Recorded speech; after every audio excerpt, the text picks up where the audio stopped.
suis venu à la marche parce qu'il fallait réagir contre les propos racistes qui avaient été tenus contre Christiane Taubira, mais qui reflètent en fait un certain nombre de propos qui sont maintenant décomplexés et qu'on peut entendre d'ici et là, et qui peuvent frapper n'importe qui, et qui atteignent vraiment la possibilité de vivre correctement en France. Ça, c'est la première chose.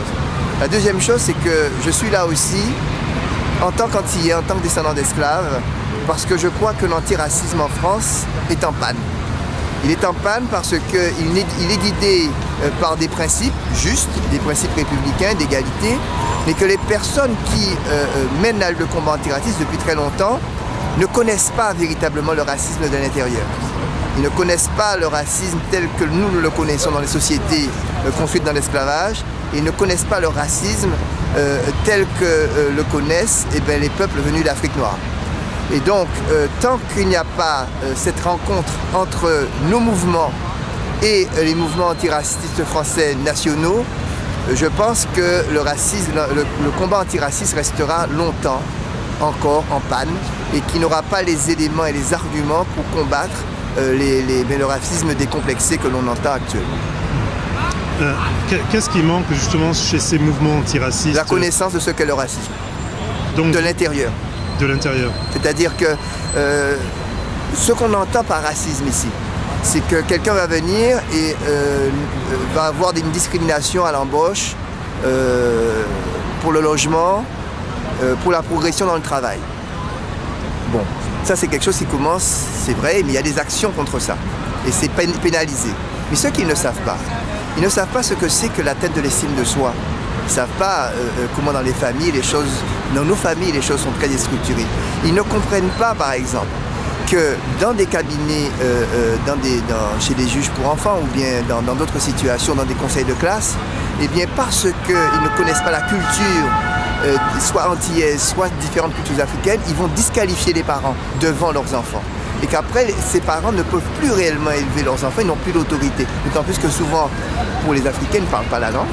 Donc c'est des enfants qui deviennent grands avant tout et qui ne sont pas élevés, qui ne sont pas éduqués et qui n'ont pas une image valorisante de leur culture. Et donc à ce moment-là, eh bien, ce sont des enfants qui sont en guerre contre la République. D'accord? Et ceci entraîne quoi? Ceci entraîne que d'autres Français voient ces jeunes qui sont totalement en guerre, adhèrent à des propos racistes. Et comme les mouvements antiracistes ne connaissent pas cela depuis le fond de l'intérieur, n'ont pas les arguments véritablement pour combattre le racisme. Donc il faut faire de la pédagogie, je comprends bien, mais comment? Alors il y a deux choses. Il faut d'abord que nous puissions réellement travailler avec eux. Et ça, je crois que c'est ce qui s'est passé ici. Ça n'a pas été facile, mais ce ne sera pas facile. Ce ne sera pas facile parce qu'il faudra qu'ils nous écoutent. Il faudra qu'ils comprennent qui nous sommes. Et ensemble, à ce moment-là, on va trouver des espaces de médiation. C'est plus que de la pédagogie, c'est de la médiation.